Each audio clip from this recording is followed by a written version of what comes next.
The year was 1879, when the Dakota Territory stretched vast and unforgiving before those seeking new beginnings.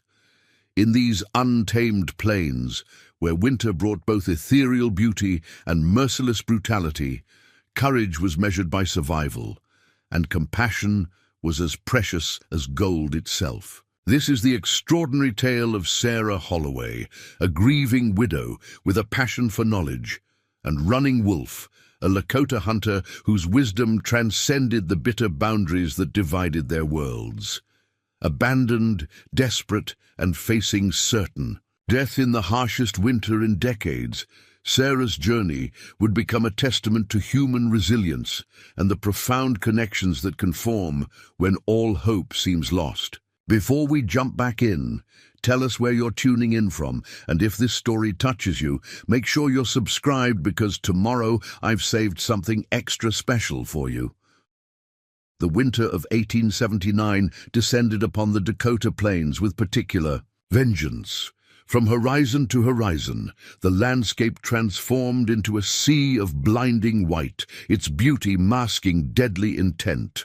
Those who had survived previous winters knew to prepare well, to gather supplies, and to respect the power of the season. Snow fell in thick sheets, piling high against buildings and obscuring trails, while winds howled through the valleys with the ferocity of hungry wolves. In the small settlement of Whispering Pines, the residents huddled in their cabins, feeding, wood stoves and telling stories to keep the gloom at bay, all except for one household that sat at the edge of town, a modest dwelling with a thin plume of smoke rising from its chimney, growing fainter each day. Sarah Holloway stood at her window, her fingers tracing patterns in the frost that had formed on the inside of the glass. At 34, her face still held youthful softness, though grief had etched fine lines around her eyes and mouth. Her brown hair, usually pinned neatly, hung loose around her shoulders, and her blue eyes, once bright with enthusiasm, now carried the vacant look of someone who had lost their anchor in the world.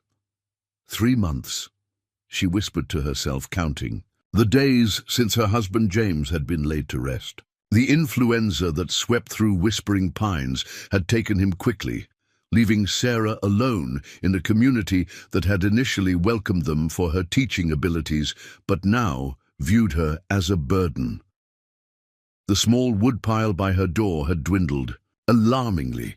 In the kitchen, her pantry held only a few cups of flour, a half jar of preserved peaches, and some dried beans. Not enough to last the season. Not nearly enough. A sharp knock at her door startled her from her thoughts. Mrs. Holloway. "It's Mayor Everett. I need a word." Sarah smoothed her skirts and tucked her hair behind her ears before opening the door, allowing a blast of cold air to enter along with the portly figure of Horace Everett. "Mayor," she acknowledged with a polite nod. "Please come in." Everett stomped snow from his boots but remained standing near the door, making it clear this would not be a lengthy visit. His eyes, small and calculating, surveyed her dwindling firewood and the meager belongings that remained after Sarah had sold what she could to buy food. "Mrs. Holloway, I'll be direct. The town council met last night regarding your situation." Sarah steeled herself. Since James's death, the town council had become increasingly involved in her affairs, offering opinions she hadn't requested and solutions that benefited everyone but her. "And what did the council determine about my private matters this time?" she asked, unable to keep a note of bitterness from her voice. Everett's expression hardened. "Now, Sarah, there's no need for that tone. We're concerned citizens looking out for one of our own. The fact is, you can't sustain yourself here. Your teaching position was always meant to be temporary until we found someone more permanent." By permanent, Sarah knew he meant male.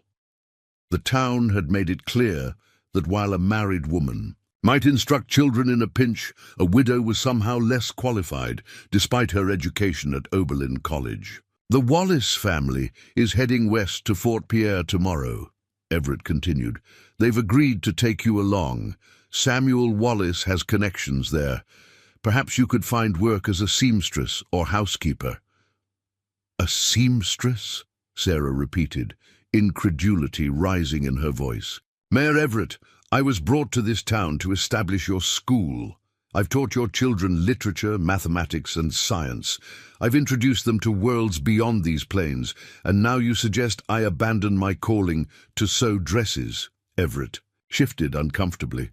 "The situation has changed, Mrs. Holloway. Without your husband's carpentry income, and with the school position being filled by Mr. Davidson come spring."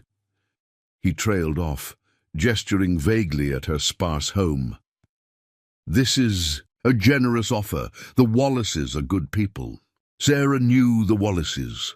Martha Wallace had made it abundantly clear she found Sarah's education unbecoming, and had been the first to withdraw her children from school after James's death, claiming they needed help on their farm, but really objecting to taking instruction from a widow. "And if I decline?" Sarah asked quietly. Everett's face reddened. "Then I'm afraid the town can't be responsible for what happens. Your supplies won't last the month, let alone the winter. We've all got